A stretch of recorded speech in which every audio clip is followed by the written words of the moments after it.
રતિભાઈ, 25મી જૂન 1975માં જ્યારે ઇન્દિરા ગાંધી વખતે જે કટોકટી સર્જાઈ હતી અને તેના તમે સાક્ષી છો, તો તે વખતે શું પરિસ્થિતિ હતી અને વલસાડ જિલ્લાનું એમાં શું યોગદાન હતું?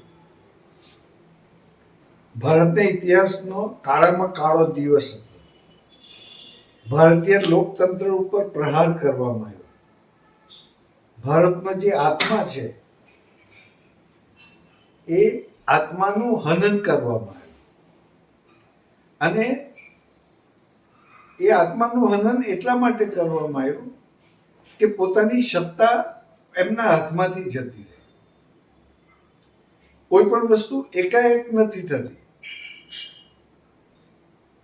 શ્રીમતી ઇન્દિરા ગાંધી શાસનમાં આવ્યા, એની પકડ ઓછી હતી પોલિટિકલી.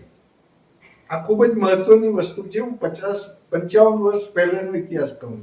ત્યારે અમે લવર મુછિયા હતા, પરંતુ ભાવનાથી અમે દોરાતા હતા, કારણ કે રાષ્ટ્ર પ્રથમ એ અમારી અંદર ભાવના હતી. અમને જે શીખવવામાં આવ્યું, અમે જે જોયું, તો સૌથી મોટી વસ્તુ ભ્રષ્ટાચાર. તો ગુજરાતમાંથી કરોડો રૂપિયા રોજે રોજ દિલ્હી પહોંચતા હતા અને ગુજરાતની પરિસ્થિતિ ખરાબ છે. એમાંથી નવનિર્માણ છે. એ નવનિર્માણે એવું પ્રકારનું આંદોલન કીધું ગુજરાતીઓએ, એમાં હું મુખ્ય હતો વલસાડ જિલ્લાની કોલેજમાં. એના આધારે જયપ્રકાશ નારાયણજીનું જે બિહારની અંદર આંદોલન ચાલતું હતું એ પડતું મુકાયું. એટલે એ જે ક્રાંતિ, સંપૂર્ણ ક્રાંતિની જે વાત થતી હતી એ બંધ થઈ ગઈ અને નવનિર્માણની અંદર આવ્યા અને જયપ્રકાશજીએ લીડ કીધી. પછી જેમ આપણા અત્યારે ભ્રષ્ટાચાર સામે કીધું હતું, નામ ભૂલી ગયો, મહારાષ્ટ્ર વાળા, તો અન્ના હજાર, તો એ કેમ આખો દેશની અંદર ચાલ્યું? તો એના કરતા જબરજસ્ત આંદોલન પૂરા દેશની અંદર ચાલુ છે. ઇન્દિરા ગાંધીને ખતમ કરવામાં આવ્યો કાયદાકીય રીતે. એમની વિરુદ્ધમાં જજમેન્ટ આવ્યું અને સિદ્ધાર્થ શંકર રે હતા લોયર. આ કપિલ સિબ્બલ છે ને, દેશ વિરુદ્ધનું જે બી કાર્ય કરવું હોય એમાં કપિલ સિબ્બલ આગળ. એમને સંજય ગાંધી એ લોકોએ ભેગા થઈને નક્કી કીધું કે પાવર તો હાથમાંથી જવો નથી. તેનો એકમાત્ર માર્ગ હતો ઇમરજન્સી. અમે એને કહેતા હતા એ MISA, maintenance of internal Indira security act. ઇન્દિરાની સિક્યોરિટી માટે આ એ કર્યો અને 1.5 લાખ જેટલા લીડર્સ, નાના મોટા હિન્દુસ્તાન પરના, એ લોકોને જેલમાં મૂકવામાં. એમાંથી વલસાડના કેટલા? હવે એ વાત તો પૂરા દેશની અંદર એ હતું. અત્યાચારો પુષ્કળ થયા, એની લાંબી ચર્ચામાં હું નથી પડતો. તો વલસાડની અંદરથી ડોક્ટર હરેન્દ્ર દેસાઈ, એ પ્રેક્ટિશનર હતા, વલસાડ જિલ્લા જનસંઘના પ્રમુખ હતા. એમને એરેસ્ટ કરવામાં આવ્યો.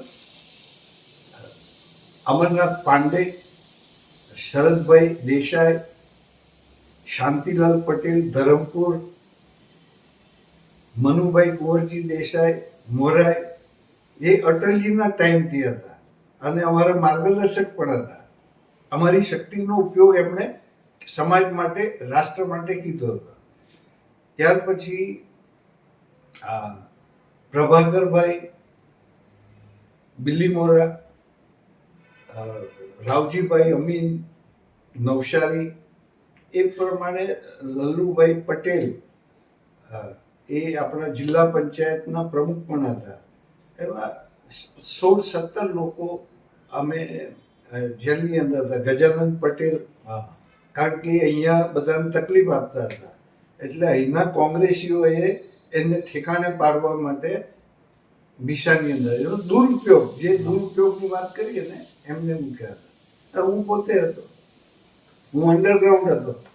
પછી મને સૂચના મળી એટલે સરેન્ડર થયા અને 1.25 વર્ષનો જેલવાસ ભોગવ્યો, પણ જીવનનો જે ઉત્તમમાં ઉત્તમ કાળ, જેલમાં જવું એટલે ખરાબમાં ખરાબ. તો હું એવું માનું છું કે જેલનો એ સમય મારા જીવનનો ઉત્તમમાં ઉત્તમ સમય, કારણ કે આખું ગુજરાતનું ક્રીમ હતું. અને તો અમે તો ઉમ્મીદ સાથે આ રાષ્ટ્ર માટે, અમારા પોતાના વિકાસ માટે પ્રયત્નશીલ હતા. એ સ્ટાર્ટિંગ પોઈન્ટ હતો. તો એની અંદર ગુજરાતનું જે આખું ક્રીમ હતું એનું માર્ગદર્શન અમને મળ્યું.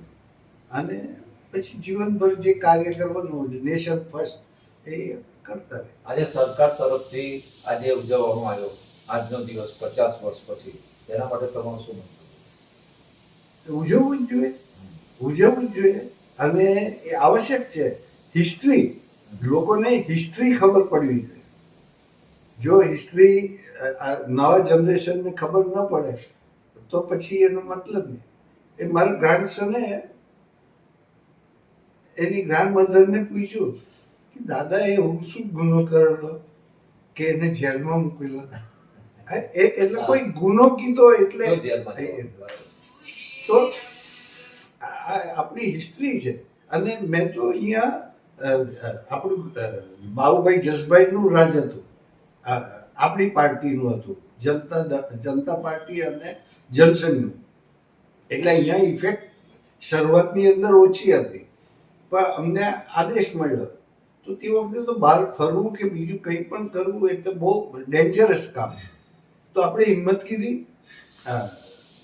ગુપ્ત પત્રિકા લખી 500 લીટીની, અને જાહેર કીધું કે સરદાર પટેલના સ્ટેચ્યુ આગળ ભારતીય બંધારણ અને લોકતંત્રની સુરક્ષા માટે આંદોલન કરવામાં આવશે, એટલે ધરપકડ કરવાની. તો લોહીથી તિલક કીધો સરદાર પટેલને, લોહીથી પત્ર લખ્યો કે આ તમે ખોટું કરો છો. ભારતનું લોકતંત્ર અને ભારતીય બંધારણ જે પવિત્રમાં પવિત્ર ગ્રંથ છે રાષ્ટ્રની દ્રષ્ટિએ, તો એનું અપમાન કીધું છે. અને જીવનના છેલ્લા પળ સુધી અમે એનો સંઘર્ષ કરીશું. જો સરદાર પટેલે જે રીતે આ બધાને ભેગા કરેલા, તો આ ભારતીય બંધારણને અમારા લોહીથી અમે લોહીની નદી બી વેવડાવવી પડશે તો અમે વેવડાવીશું. કારણ કે તે વખતે મગજ થોડું હાઈ રહેતું.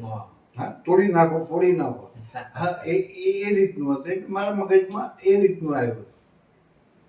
અને ત્યાંથી પછી શરૂઆત થઈ હતી. Thank you. એ સરદાર પટેલની પ્રતિમા કઈ આપણે બજારમાં બજારમાં છે. એ જ ને.